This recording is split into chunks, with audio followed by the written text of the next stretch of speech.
Hi all! So we're in the usual darkness of my office, which isn't really very dark at all. I have no idea why going live makes it do this. But hey, I tried everything. I even have like a little lamp here on my face and well, anyway, Gail's Facebook Lives ought to be called Gail's Stories of Technical Difficulties. But anyway, hi everyone. I hope you're tuning in. I can't see any comments or anything yet, but we're going to talk about something, and I'm going to show you what that is right now. And this is about dun dun dun. Isn't it exciting? Yay! There it is. Obviously, I don't have any physical copies yet. Isn't he adorable? That's Quinn. Quinn's my mom. Right, so that's the new book. Hi, Crystal. Hi, everybody tuning in. There you are. I'm starting to see comments, so that's super exciting. There's Dick. Hello, my darling. So yes, good. We're good to go on a Q&A. So that image that I just showed you is my upcoming book. And I can show it to you here like this, but it's going to be backwards because that's the way I'm using the camera. So this book is coming out July 18th. I'm really excited about it. This is me writing something completely different, you guys. So, good evening. Evening from the UK. I'm seeing everybody well and good. So, aw, no tie, huh? Well, hi, Haley, darling. It's good to see you. People are having trouble. It's not working. I'm sorry. Technical difficulties. It seems to be going great my end. So, I'm seeing everyone's comments. I'm seeing everybody's little responses and emoticons. So, I'm hoping if you're having problems and things are freezing that it's not my problem. Right, so that's the new book. We'll be talking a bit about the new book if you guys have questions about it. How is it different from my other books? This one is contemporary set. It's set here in California in the Bay Area. It is an urban fantasy, so it has magic in it, although it's not called magic. In my new universe, it's called Quintessence. And it has a werewolf and a mage as the two main characters. So there it is. That's what it's about. It's super hilarious, but then I like to think all my books are pretty hilarious. Only this time I can let like real raunchy humor out because I'm not confined by any language barriers. Writing in the Victorian era I was. So this one I can make puns about anything I want to make puns about. So it's pretty fun. Yeah, it's for those of you who are familiar with the Bay Area, there will be familiar bits and bobs, but you certainly don't have to be to follow the book. For those of you who have read Marine Biology, which is a short story that I wrote, this is a spin-off of that story, although again, you don't have to have read it, but you're kind of familiar with the tone and the world if you have read Marine Biology. There's some bits of advice in the comments about how to see this video. Natalie says if you go to the video part of my page, I'm assuming if you're on desktop and not mobile, you will get a better feed. So thanks for everybody on the congratulations. This is one of those books that's just gone pretty seamlessly. I wrote it just because it was waking me up in the morning and I had a little window of time between contracts, and so I got to write this book and it was just fun to write. It was such a pleasure to write. And I've immediately found a developmental editor who had a window for it, and then immediately found the copy editor who had a window for it. So it was kind of like the book itself has been kind of magical. It's just gone boop, boop, boop, easily. Usually there are all these hang-ups with books, but with this one, even right down to the cover art, like Starla sent me the first sample cover art, and right out the gate, we were totally on the same page, as it were. So, it's been a pretty awesome ride with this book. So, incidentally, so for those of you who want a little sneak special peek, this is the new cover for, let me flip the phone. This is the new cover for Marine Biology. So this is the companion short story. So you can see that's the kind of theme of the whole book series. Yeah, I figured I better give it a new cover since I'm writing under a new pen name for the series, and I want people to know that the two go together. Right, so that's the big announcement and excitement. Those of you who get the chirp have seen that. Those of you who are really diligent followers of me on like Amazon and stuff saw it as well, because I had to have it uploaded before I sent out the information that it was live. And when you're uploading a book to vendors like Barnes and Noble and Amazon, you you can't really be guaranteed that the image drop at exactly when you want it to. So you kind of have to just send it out into the ether and then cross your fingers and hope that it gets through the system in a timely manner. That was one of the reasons that I held the chirp for a week as well. So guys, do we have any questions?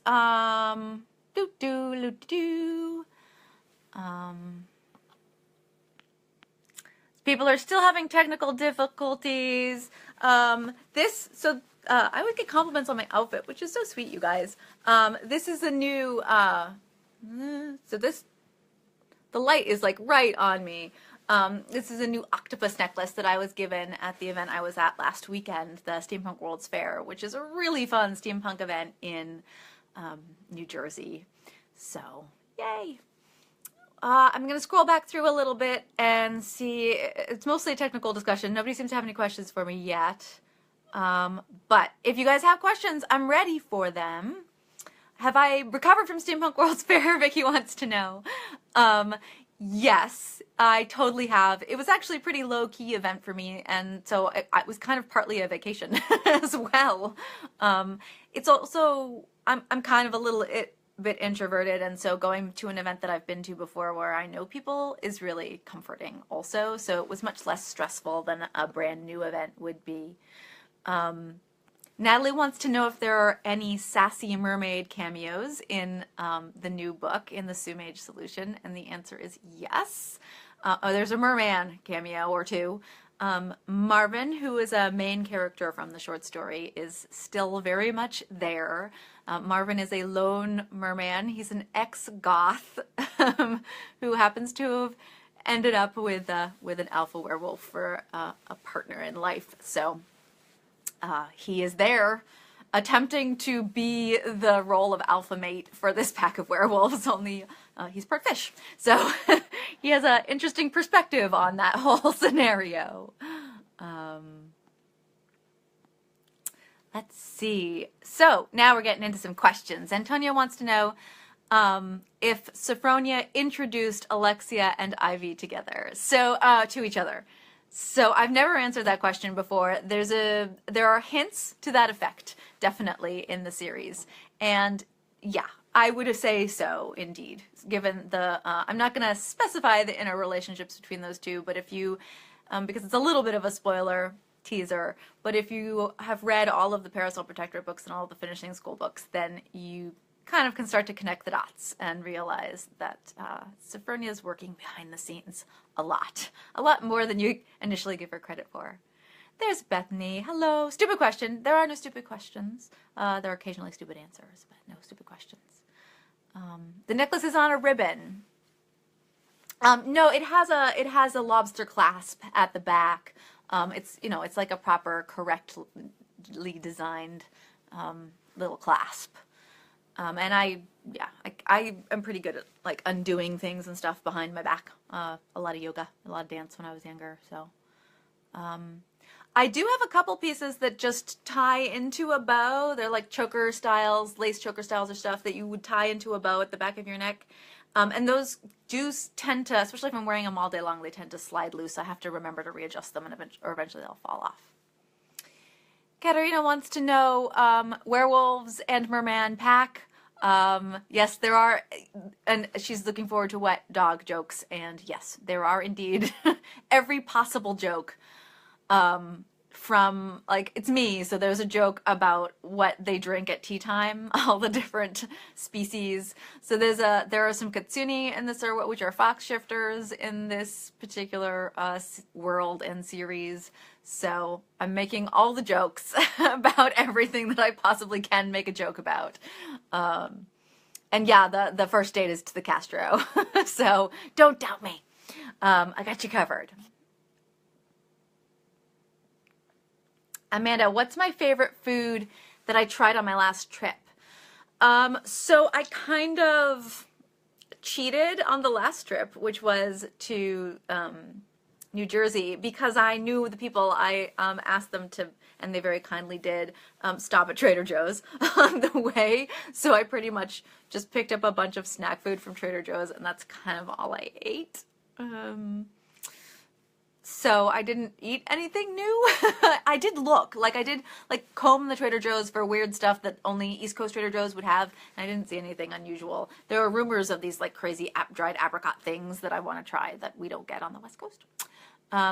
In Alaska, I really hunted for strange seafood. I tried reindeer, which I've had before and is very similar to venison, but it's really only in like sausage form in Anchorage.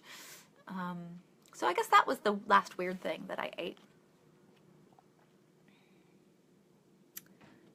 How do you say Akaldama? I say it Lord Akaldama. The very first audiobook, Emily says it Akeldama, and that's wrong as far as I'm concerned. The actual word, which is a real Arabic word, I don't know how to pronounce, but I say it Akeldama. It's mispronounced in the audiobook because they didn't ask me, and normally I wouldn't really care, but I already knew that the Prudence books were going to come along, and she calls him Dama because it's a shortening of his name, and Akeldama doesn't work as well.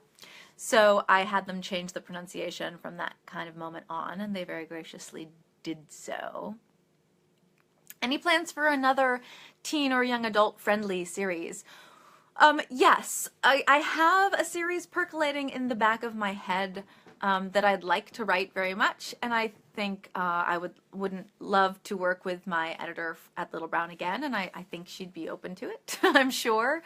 But I want to finish the Custard Protocol series first, and I learned my lesson the hard way, not to take on too many contracts at the same time, because I'm not really good at balancing multiple novels at once. So I have one more book in the Custard Protocol series to write. I've one in the rough draft stage right now and one more to write. There'll be 4 total for that series. And then I will probably turn my eye to young adult.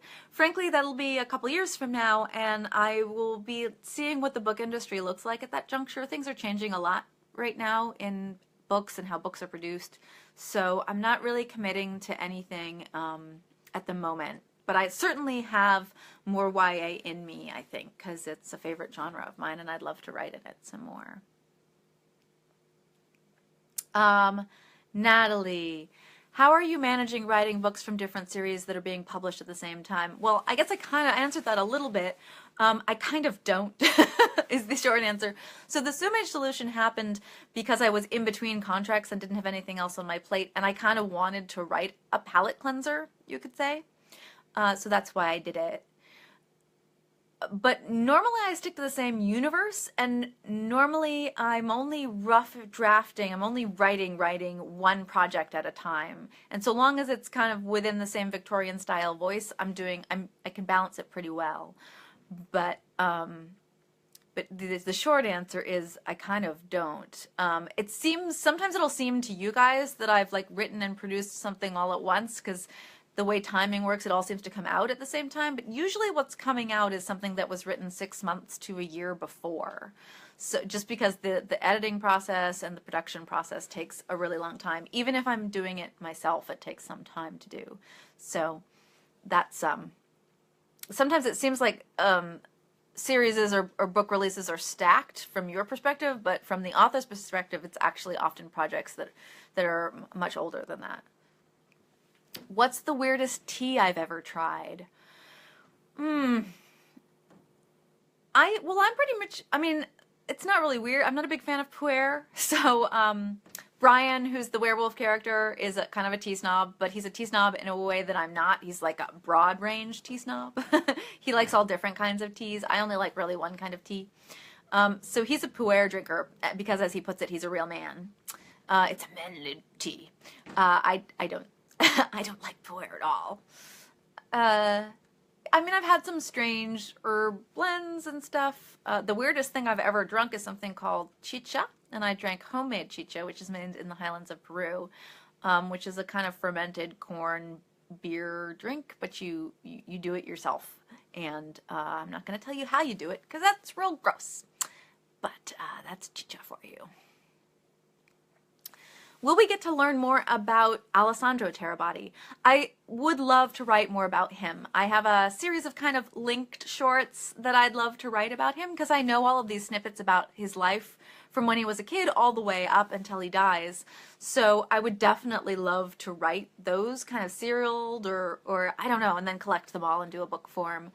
But it's really just a matter of time and having like that epiphany moment where the character sings to me, and then I really want to write that particular story.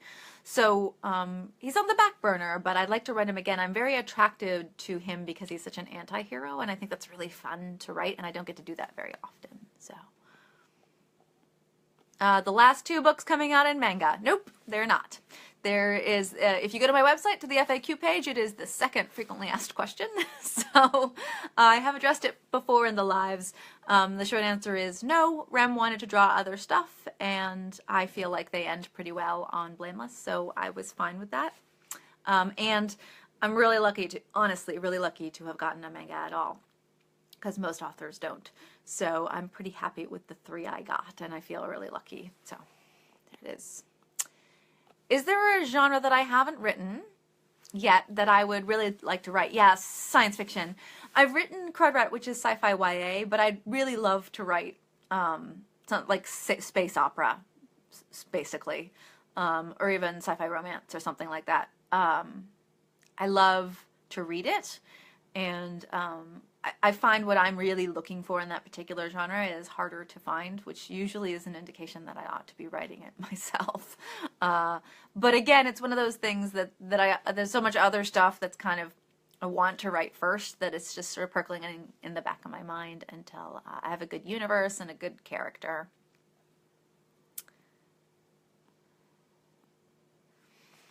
After I finish a rough draft, how long do I wait before starting revisions? Ideally, I like to wait a month. I find it's really good for my brain to turn off from the story because I recognize mistakes, and not just like spelling mistakes, but tonal mistakes or character mistakes better if I've had a little distance. So I'll turn around. Often, if I've timed things well, the rough draft of one thing will be done, and then the edit pass for something else will come in. So I can turn around and focus on that edit pass for a little while, for a month or so, and then turn around and return to the rough draft. In fact, I'm just about to do that. So or in this case, I've been working on producing the Sumage solution, and so I, have to go through the process of editing, and then copy editing, and then proof editing, and then uploading, and then putting it all into production, getting the cover art, all that sort of stuff. So that kind of occupied my time for a while Competence, which is the third Custard Protocol book, has been kind of sitting and waiting for me to return to it. So I've had about a month off of that, and I'm just about to return to it. And I really like that. If I can, sometimes my deadlines don't allow for it, but if I can allow for like a month of rest, then I think that the work is stronger for that. Dick wants to know if the Sumage solution is the first of a new series. Yes, it is specifically called number 1 with marine biology as number 0, the prequel. But it is officially number 1, and right now I would like to write 3 in that series, although I could see it going into way more than 3, but definitely 3. And I have an idea for the second one already. It's gonna ride almost completely on time as ever, and also whether it sells well. If people really don't respond to it and people really don't like me writing that genre, then I might still write more of it because I love it so much, but it will be less urgent in my kind of brain to produce it fast. Does that make sense? I hope that makes sense. Yeah, I've kind of learned how to train my creative brain to respond to pressure to produce in whatever form that takes, whether that's you guys or my publishing house. So yeah, if it flops and people don't like it, then I'm less likely to write another one, obviously. Larissa, if I could put myself in any generation of the Parasol universe, which generation would you like to be in? Also, I'm assuming, unfortunately, I can only read something that's got 4 lines of text in it. So I think the second half is asking which supernatural creature would I like to be. So which generation? I would go for, well, this is a hard one.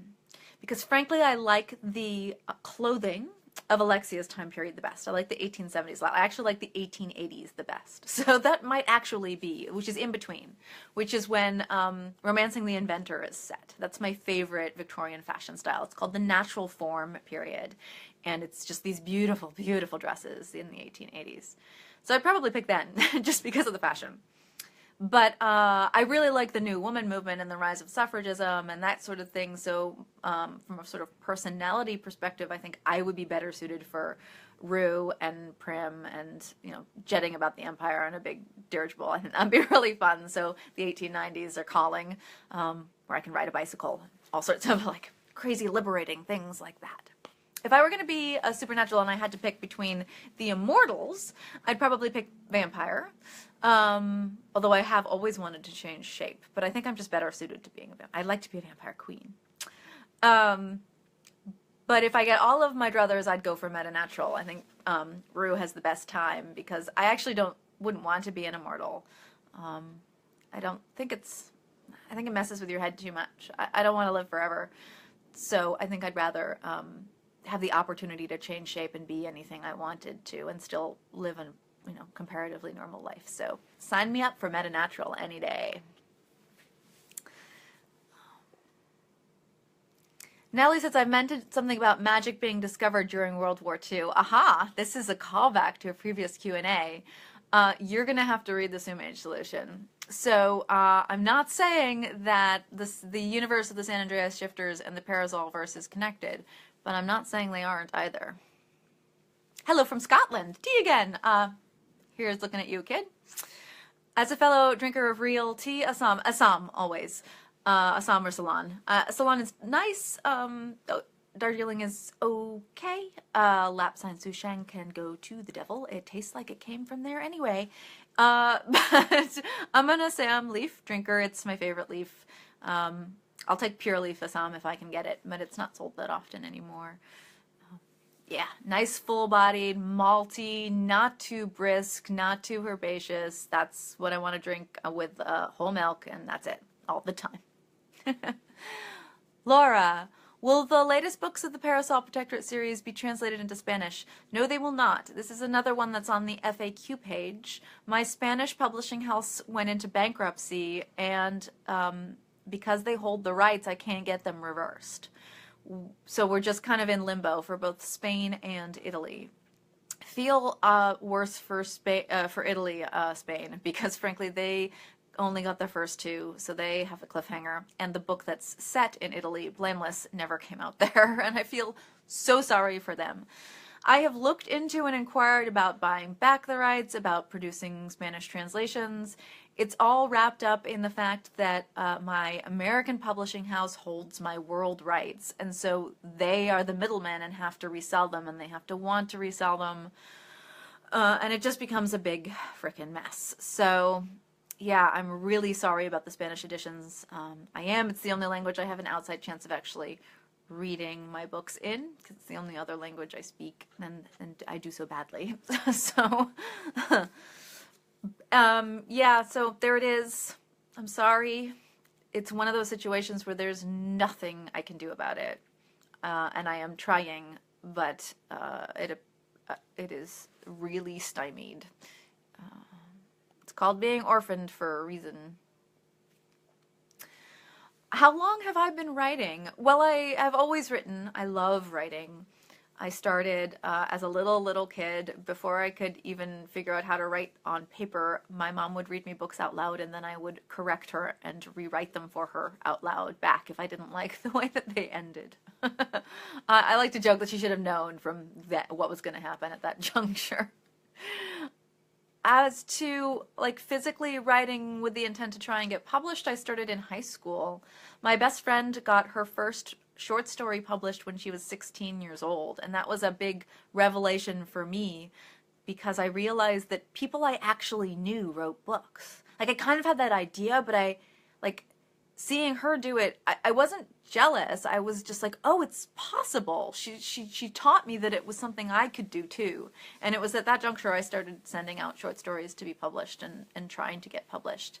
And I got my first one published when I was 18 in the same venue, which was Marion Zimmer Bradley's Sword and Sorceress anthology. So she's got one, and then a couple of years later, I have one. So this, incidentally, is the friend who still beta reads my work for me. I guess alpha read is the word I use now, but she still reads all of my stuff when she can. She's a pretty busy girl, so.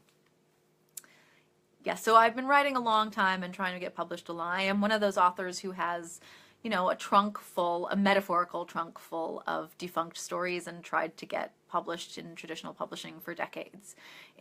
To many, it kind of appears that a solace like burst onto the scene with me, but trust me, there was a background of trying to get published for decades before that happened. Laura wants to know about the French. The French is as fast as it can go. So for people who are reading the French translations, excuse me, those come quick. You can't get any faster than they come out in France. My books are really popular in France and Germany, and those publishing houses are behind me like 100%, and it's just a matter of getting them translated, and that just takes time. A professional has to do it, and then it has to go through the same sort of series of copy edits and proof edits and stuff after it's been translated. So it's a whole other process to get it into a different language. So I send them the digital version as quickly as possible. So they usually get the copy edited draft stage either from my US publisher or from my agent directly, and begin the process at that juncture. So really it's as fast as it can go. Now my independent stuff, so Poison or Protect, Romancing the Inventor, and this new one, the Sumage solution, are not translated. And that's simply due to cost effectiveness. It costs thousands and thousands of dollars to get something translated well and properly. And because I'm independently producing it, the only feasible way I can then produce the book is digital. And the German and French markets and in general the European markets just don't have enough digital readers for me to ever make back what it would cost me to translate it. So it's just a matter of fiscal need. If a book ever does wildly well, then yeah, I might get it translated. I also worry because I can't quality check a translation because I don't read any languages well enough to do that. And so I worry that it would be a bad translation and I would pay out for it and then I would never know if it was any good until somebody wrote me an angry email. William wants to know, do I know what all the main finishing school people do as adults? Yes. Well, not all of them, but most of them. Yeah, I have all of the ideas of where the girls end up. And I really want to write most of their stories. So you guys got Poison or Protect, which was Precious' story. And I also really want to write Dimity and Agatha, Pillover, even Felix, I think would really, possibly even Monique, who knows. I'd love to write all of give them little novellas, and I really do intend to. Sidheg would be the hardest one because her life gets wrapped up in sort of the following books. But yeah, I really do want to write them, and I know where they all went and everything. So hopefully someday I will tell you guys all about it. Katie is about to attend her first convention.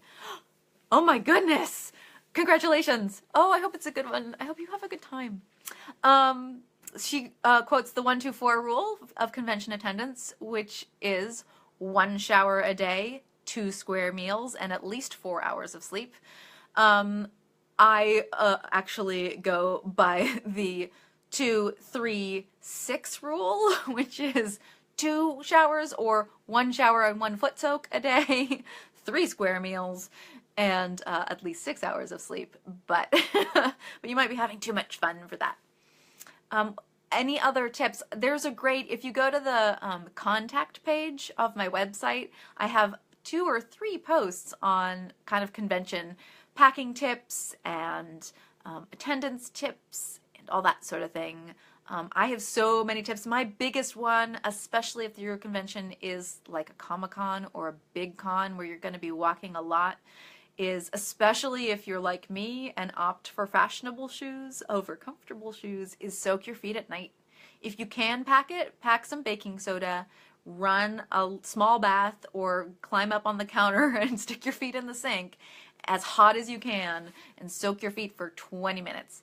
Doesn't matter how drunk you are, 20 minutes. And then slather them with body lotion before you climb into the bed.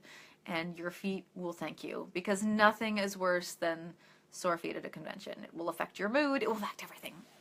My other convention tip is, even if you're not a breakfast person, really do start the day with decent breakfast. I'm an egg white veggie omelet girl. I can go 6 hours on that, and it's nice clean protein, keeps me going. Because there will be food and snacks, but it's usually like candy and stuff. So eat well and treat your feet with grace, and you'll be fine. And find out where the bar is. Hang out at the bar with all the authors. Even if you're not a drinker, just get yourself a soda or some juice or something, because that's where all the action will be, and that's where everybody will be gossiping and talking, and that's always the most fun. At least I think it's the most fun.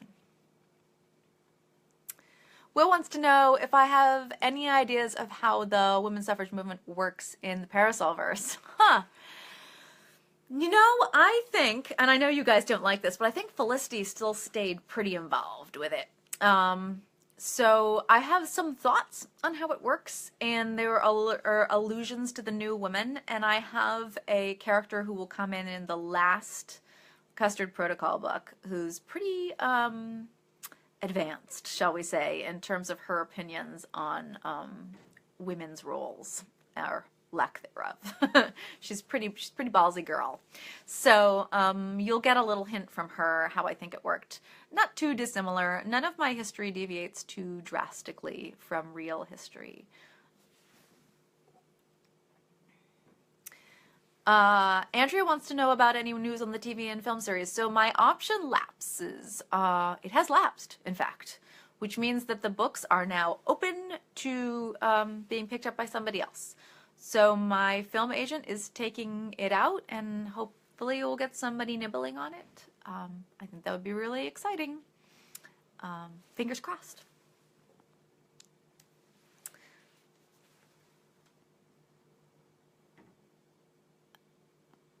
All right, there's some comments about how you pronounce Lord Akaldama in Arabic. If anybody wants to read the comment thread here on the Facebook feed, you can do that. Dick wants to know if I get any influence on the translations linguistically, like how tonality things are presented. Not really. My French translator has contacted me once or twice to ask me questions about phrasing. My Japanese translator contacts me pretty regularly to help try and get the humor across to a different audience. Also, my Japanese translator is really funny. I think she's learned now that I make up words. So, like, occasionally an email will come through and she'd be like, I am so sorry, but I Googled this word, and is it one of your words? And I had to be like, yes, yeah, sorry, honey, I did make that one up. So I do get some, like, chit-chat with a couple of them, but mostly I have no contact with my foreign editors or publishing houses at all, to the point where I don't know when a book comes out and until one of my fans somewhere else tells me it's out. For example, I sold the Russian rights, but I have no idea if I have any Russian books out there. They never talked to me again. I spoke to them once. I know they come out in Thailand, but I don't know anything more about them. I don't know what the covers look like. So yeah, I'm pretty much going blind with all of my foreign publishers, except for, like I said, the translators for France and the translators for Japan contact me, and they're really nice about it. It's almost like they're scared to talk to the author, and I'm pretty much like, no, I'd be happy to help you. But maybe there have been bad experiences in the past. Ellie wants to know if I would do a novel for Teshret. With like featuring her history or something. That'd be really fun. Both Lord Akeldama and Teshret would be fun characters to write ancient moments or ancient short stories featuring them. I haven't thought of anything, but that doesn't mean I'm ruling it out. But the next book, Competence, is Primrose's book, and by default you get quite a bit of Teshret because of that. So hopefully that will satisfy the craving. Which European city do I like the most? And have I been inspired by any particular books? Well, obviously Florence is very impactful. It's in Blameless. I excavated outside of Florence for several years. So I have a love affair with Florence simply by familiarity. A lot of the Italian cities. One of my favorite places in the world is the region of Lake Como. I recently visited Strasbourg, which I've never visited before, and completely fell in love with, totally unexpectedly. Strasbourg is a very European city. It's very mixed linguistically, historically, and it's very hip and modern. It's a university, and I just loved it there. Bruges has a special place in my heart. I kind of had a weird, stranded, consumed too many mussels experience in Bruges in the best possible way, not in a bad way. So there are I love so much of Europe, and would probably just tromp around Europe for the rest of my life if I was afforded that opportunity, if I were Rick Steves instead of me. Yeah, so, and there are places that have never seen as well. Many, many cities that I've never gotten the opportunity to travel to. I've never been to Helsinki, for example. I would love to go there. I don't think we're visiting many more European cities in the Custard Protocol. I'm taking you guys to places I've never taken you before, so hope you enjoy that. Do I have any plans to come to Europe for conventions like London Comic-Con? Honestly, I didn't know London had a Comic-Con, though I'm not surprised. I am hoping to get back to the British Isles in general and associated small island nations in a couple of years. So Dublin is bidding in for Worldcon 2019, and if they win that bid, I will be going. And if I go to Dublin, then I'm going to go to Scotland. I hope to get to Edinburgh Fringe Festival. I'm a big stand-up comedy fan. And then if I go to Scotland, I might as well take the train down. So that means I'll stop in Nottingham, because I usually do, and hopefully I can arrange a signing there, because I love them, they love me, and all of my friends are there. I went to school in Notts. And I'll also try and do something in London. So I'll do a big kind of trip for that. And if there's a convention going on at that time when I'm already there, then I will definitely go to that as well. This kind of thing is all on my own dime, so it's a matter of expenses and that sort of, and making the arrangements and reaching out to people, so it becomes kind of hairy, and so I want like a major reason to already be forking out to fly that far. It's it's like a 10-hour flight for me, so it's no small thing to travel there.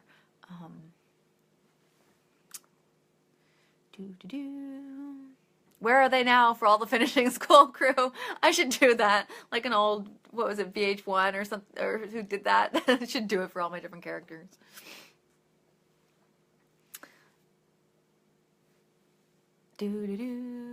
Agatha and Pillover fanfic going on there in the comment feed. I don't know if they still got together. I haven't figured them out. So Kate wants to make sure that Henry came to a sticky and unpleasant end. Me too. I hope he did too. He's from Romancing the Inventor. He's not a nice chap. Katerina still wants... It makes me laugh every time she wants a novella told from the perspective of Lord Akeldama's cat, which is so funny. I maybe could do a blog post for that, but I'm not sure about a whole novella or short story. But just a silly thing to imagine writing. Oh, Vicky's talking about me using all of this language. Yeah, I'm sorry, you guys. I do slip into, if you ask me like a specific question about options and lapsing and stuff like that, I will slip into the language of it because I forget what I need to explain or not. Yeah, optioning. So the optioning of a book is an interesting thing. What happens is Hollywood or a production company in Hollywood, or sometimes an individual, buys the rights to attempt to produce an adaptation of that book. It's always an adaptation. It's never a direct translation of any kind. And what they're really buying is the rights to the characters and the world that you've built. They're not necessarily going to do anything with the story, which is why something like mine is so complicated. Because what ends up happening is, because all of my characters are interwoven, is when someone options the Parasol Protectorate series, they're really also optioning the Finishing School series and the Custard Protocol series, because there's so much crossover. It's really hard to segregate them out. So my stuff now is sort of optioned as everything. It's a big old world package deal. And so then they get the option, and then you have to do something called re-upping the option, which is they option to try and basically raise the money to get the project going in the space of a year or 2 years or whatever it is. And then they have to come back to you and say, well, we didn't find anyone to do this movie, but we'd like to keep trying. And so they will re-up the option, and so pay you either the same amount of money again or a percentage of what they originally paid you. And there are plenty of authors out there who have like short stories and properties. Somebody like Stephen King will have a lot of his books optioned, but not all of his books will have movies being made out of them. But he's probably collecting decent money on people constantly re-upping the options and sort of holding on to these books, which are called properties at this juncture. So there are like production companies that are holding on to a lot of properties just on the off chance that they want to make that project. So that's a kind of long explanation how optioning works. Yeah, somebody once joked that an option is like somebody hands you $1,000 and a rabid puppy. Like, that's what a book option feels like. And that's pretty much it. Nellie wants to know if I'm considering setting any novels or novellas in New Orleans or the Art Nouveau era. So in terms of New Orleans, probably not. I am not familiar enough with it, and I do tend to, if I'm going to set something sort of really centrally in a place, then I would want to be there for a while. So I'd have to go to New Orleans and sort of live there for a bit, which I'm not opposed to, although I would pick the season very carefully, because the 2 times I've been to New Orleans, it's been unbearably humid and hot, and I turns out can't do that. I do, unfriendly things like faint. So Art Nouveau is a little late for me. I tend to skip that time period. I always say once women stop wearing corsets, I'm not as interested in writing. Would it help if you wrote to the CW and asked them for a TV series? Sure. Yes. Please write to whoever you can think of who might want to option my books and ask them to make things out of my books. That is always the best thing you can do. For example, if you wanted the Spanish translations, you can write to a Spanish publishing house and be like, hey, when did you publish Gail Carriger? It never hurts because these companies never hear from you guys. We hear from you guys, the authors hear from you guys, but the companies never do, so they just don't know that there's interest out there. And of course, they don't trust me to say that there's interest, because I'm the author and I have a vested interest. In the interest. But if you're squeaky wheelish at them, it definitely makes a difference. Definitely. So if you want it, talk to people who have the power in this equation, which isn't me most of the time. Will, do I have any ideas about how the Parasolverse period would have been in areas of the U.S. where you grew up in and live in now? You mean, yeah. Oh, yeah. Read the Sumage solution. Hey. So funny. Robert, am I worried or anxious about coming out with your first major LBGT book? And the feedback I might get? No, not particularly. I mean, it's my world, so I don't see why I should be worried about the feedback. I mean, I'm not a gay man, but pretty much been everything else. Am everything else, shall we say. So I'm not particularly concerned. I was raised by a roving pack of gay men in the 80s, so yeah, my dad always joked he was the token straight. All of my aunties and uncles were uncles and uncles. So that was my whole childhood. So no, I'm not at all perturbed. I'm perturbed by people thinking it might be exactly like what I've written before, and it's not. It's very different. So that's really all I'm worried about is, and I took a lot of care in making sure that the cover art was very, very different for this book, so people would know that it's not a Parasolverse book, and that and it's under a different pen name. It's under Gail Carriger instead of Gail, because I just wanted to make sure people knew that they were getting something different. But no, and I'm not worried about having a gay main character or a gay love story, because I'm not a big business. Like, how do I put this? Like, I don't have to worry about trying to sell 50,000 books in order to cover my bottom line. That's just not, when you're independently producing a book, that's just not what you're after. My targets are different. I just want to find readers who will be happy with the book and love it. That's all I really care about. So I'm not that worried. I mean, I am worried that people won't like it for one reason or another, and then I won't get to write any more of it. But that's all I'm worried about. Robert loves Channing. Yes, it was fun to see Channing in Romancing the Inventor because you got to see a different side of him. So yeah, you will see more Channing. I really want to write Channing as the main character for a novella. And I'm hoping I get to write that one next. It's a matter of time. But you will see Channing very briefly, but you'll see him, and you again get to see a slightly different side of him in Romancing the Werewolf, which comes out in November. So you can look for him there in all his arrogant glory. Peach, hi Piper. Everyone say hi to Piper. Piper's a fellow author and darling and dear friend of mine who is giving me a compliment, which I very much appreciate, and not asking a question. That's okay. She can ping me with a question anytime. New Orleans, New Orleans, New Orleans. Antonia, would Lord Akaldama ever feel regret in his choice about becoming a vampire? I think in my universe, almost all immortals feel regret at some point for their choice of immortality. And that's my own personal view on what it must be like to be immortal. In order to maintain any kind of vestige of your own humanity and moral compass and sort of ethical grounding, immortals must stay in contact with mortals. But that very act means that you are seeing all of your friends die regularly.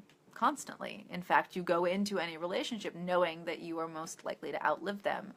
And I think that that is a symptom of regret immediately. So yeah, all of my immortal characters probably regret their choice of immortality.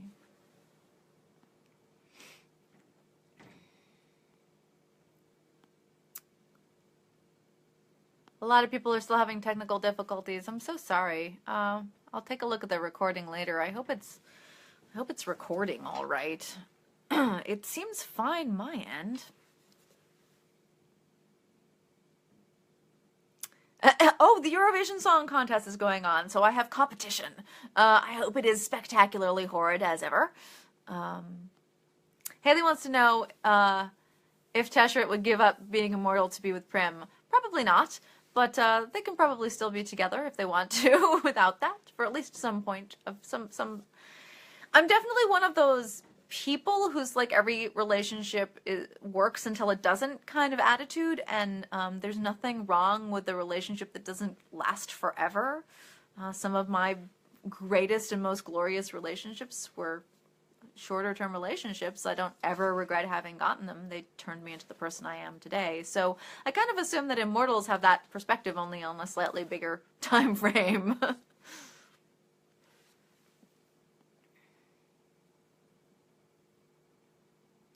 So everybody seems to be saying that if you're watching this on a laptop, it's working okay. So that's good to know.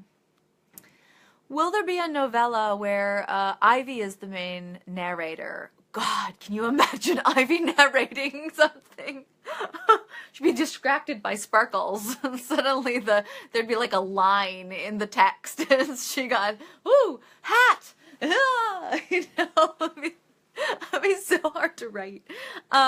Sorry. I think it would be really hard to write both Ivy and Lord Akeldama because they're so extreme in their natures. I think it would just be exhausting to read as well. So I think Ivy, like Lord Akeldama, if I were going to write a story in which they were the main character, the point of view character would be somebody else. Because Ivy, should be very funny to write. Hi from Seattle. Oh, Stacey, feel better? Make tea. Tea heals everything. Vicky wants to know if we would ever get the story if Ivy were in control. Exactly. If Ivy were writing this story, she'd just stop and get distracted constantly and lose the thread, and the narration would be all over the place. She'd be, you know, Ivy is like trying to have a conversation with someone who is drunk, basically. That's how I wrote her. So she can sort of stay on target, but easily distracted. She would be the quintessential unreliable narrator, except for different reasons than normal. How we doing, guys? So I think we're getting on towards the end of the session. Does anybody have any last questions for me? Oh, my tea's gone cold. That's not good. Last ones? Ivy's Hive would be fun to investigate, especially given the kind of attitude people have towards her hive and the interracial nature of it and everything.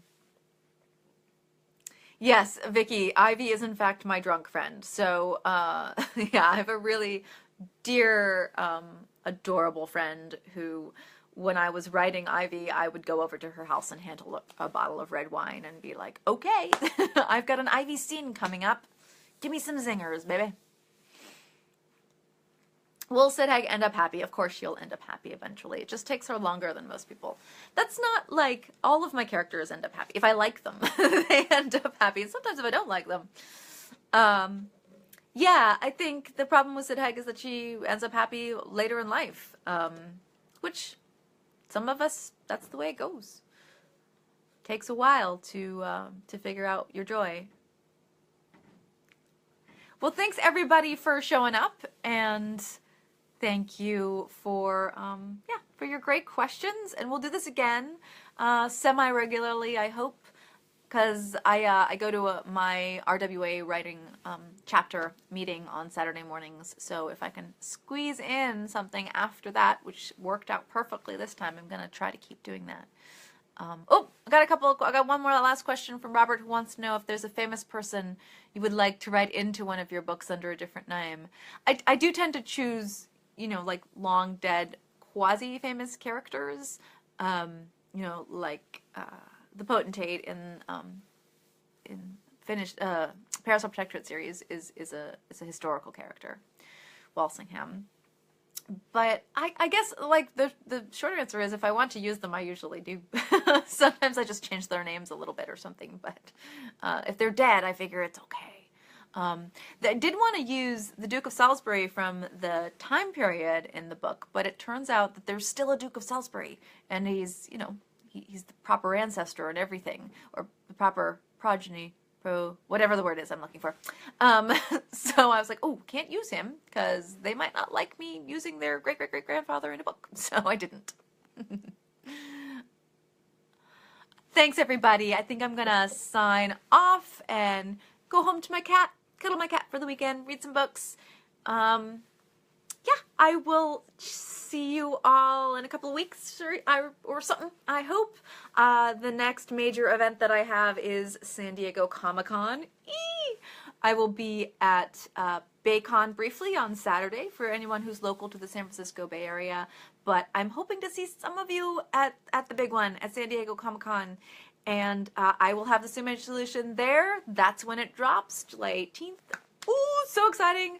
I'll be doing lots of teaser stuff, sample chapters and all that sort of thing. So keep an eye around and you will learn more about the new book and the upcoming projects as well. Bye bye bye.